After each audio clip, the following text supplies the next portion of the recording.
Coming out of the first preseason game against the Detroit Lions, which players on Big Blue stock is up and which players' stock is down? We're going to break that down on today's show because you're watching Giants Now by Chat Sports, and I am your host, Marshall Green. Let's dive into it. The player who I would say impressed the most and raised their stock the most is Jason Pinnock, the starting strong safety for Big Blue. He's been in a position battle all training camp long with guys like Dane Belton, Bobby McCain, 7th-round pick Gervarius Owens.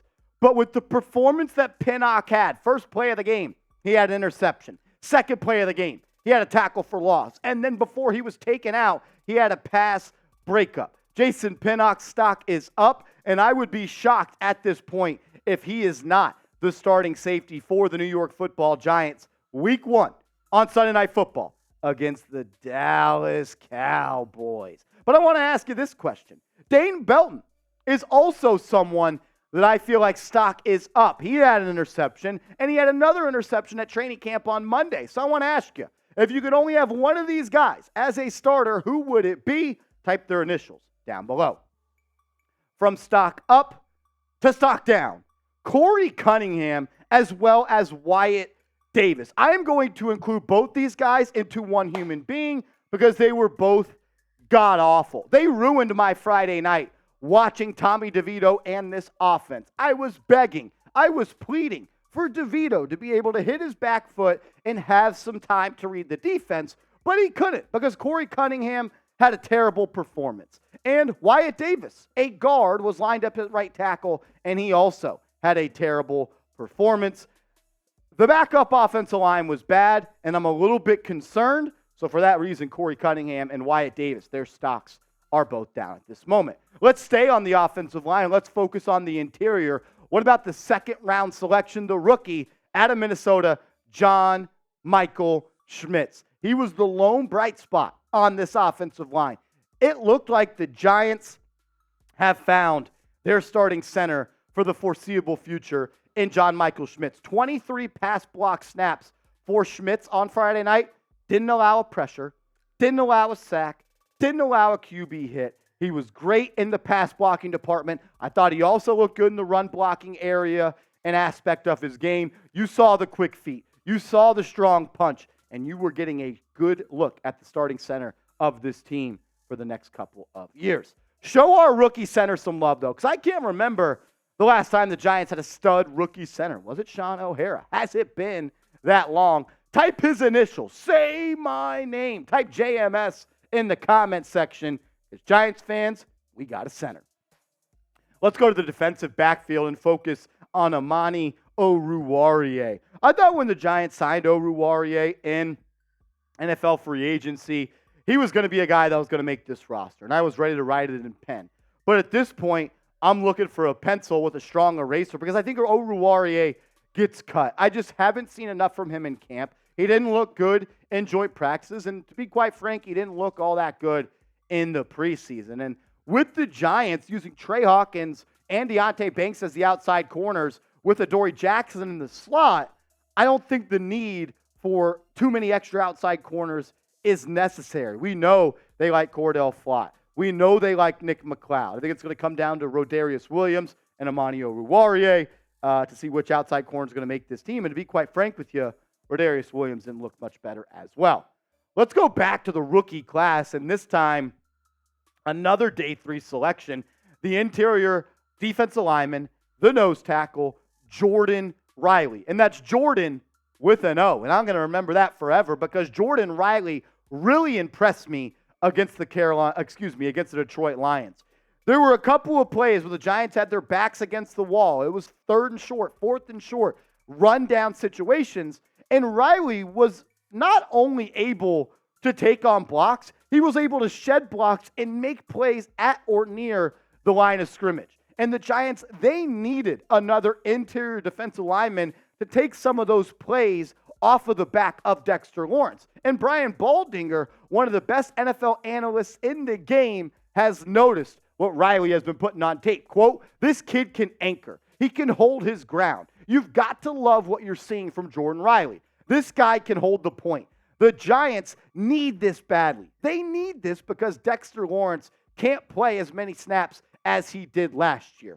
Jordon Riley, keep your eye on him, and I will. And if he continues to play like this, there's not going to be a way that Don Wink Martindale can keep him off the football field. You got Leonard Williams, you got Dexter Lawrence, you got Oshane Robinson, and you got Raheem Nunez-Roches, but you needed another guy that can eat up blocks and give you 5, 6, 7, 8, 9, 10 snaps in a game. And Jordon Riley looks to be the first backup right now behind Sexy Dexy. Let's stick on the defensive line and let's focus on a pass rusher who has not looked good in camp. He did not look good in the preseason, and that is Oshane Ximines, the former Old Dominion draft pick. He just doesn't have much pop. He just doesn't have much juice. He can't bend the edge. He doesn't pin his ears back. He gets washed down in the run game, and there was a reason the Giants didn't want to bring him back this year.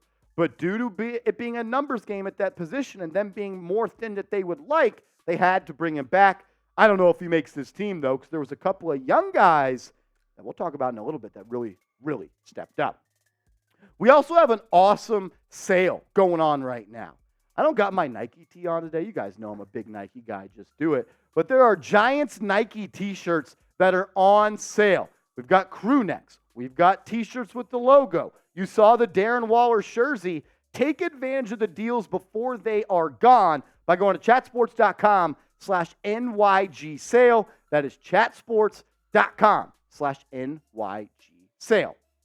The Giants just need more production from Oshane Ximines. If you are going to want to be on this roster, if you are going to want to be a backup for Kayvon Thibodeau or Azeez Ojulari, you need to bring more juice. And to be quite frank with you, Mr. Ox, Oshane Ximines, he just doesn't have that in his game right now. But a player that I thought really flashed and really looked good on the edge. What about the UDFA Baldonado? Had 2 sacks in Friday's game. One was taken away because he slapped the quarterback's head, but I don't really care about that. I just loved that we saw a player from an undrafted status that looked really good, was able to bend the edge, had some burst off of the get-up, and was able to get downhill and put some pressure on the opposing quarterback. To be quite frank with you, Baldonado and Tom and Fox, the 2022 UDFA, looked both better than Oshane Ximines. And I'm not going to be surprised if Baldonado and Fox make this team over Oshane Ximines. Pick one of these guys to cut, though. If you were Joe Schoen and you could only keep 2 of these players, who would be the one you would say bye to? Type OX for Oshane Ximines, HB for Baldonado, or TF for Tamon Fox. Let's go to the running backs. I thought James Robinson just looked kind of washed. I wasn't impressed with much that I saw from him. He broke a couple of tackles, and we know that he runs hard, but he didn't look athletic. He didn't look like he had any pop in the legs. He looked slow, and just with the way this running backfield and depth chart is shaking out, I don't see a way where he is one of the top 3. And if the Giants keep 4 top 4 running backs on this team, Barkley is better. Matt Breida is better. I think Eric Gray is better. And I honestly think the 2022 UDFA out of Florida State, Jashaun Corbin, looked better than him. We saw the speed that Corbin had when he hit the outside and took it for a 30-yard gain. I also thought Corbin looked good in pass protection. He stepped up and he delivered a nice little hit and was able to give DeVito some time. If I'm keeping 4 running backs, I have James Robinson on the outside looking in. Could not talk about stock up and stock down if we didn't mention the Jersey kid, good old Tommy DeVito. With Tommy DeVito's stock going up, I got to be honest, I think Tyrod Taylor's stock is going down. If I met an alien and I met him on planet Earth and they had never heard of football and I told them what makes a quarterback great, and we went to the game and they didn't know who either player was, they would have told me that Tommy DeVito looked better because he did. He simply looked like a better National Football League quarterback than Tyrod Taylor did in the limited action that he saw. Do I think that means that DeVito should be QB2? No, because I still want to err on the side of having a veteran like Tyrod Taylor on this team, over 10 years of experience. But this might be the last year Tyrod Taylor's on this team because we might have our new backup quarterback in Mr. Tommy DeVito. I want to bounce on out of here, but before we do, I want to ask you this question. What player's stock rose or fell the most, in your opinion, following Friday's game? Which player is doing better than you thought they would? Which player did not live up to the hype? Give me a name or a couple of names of players down below. And remember, you can always follow me over on Twitter at @MarshallGreen_, down to talk New York Giants all day over there. So give me a follow right here at @MarshallGreen_.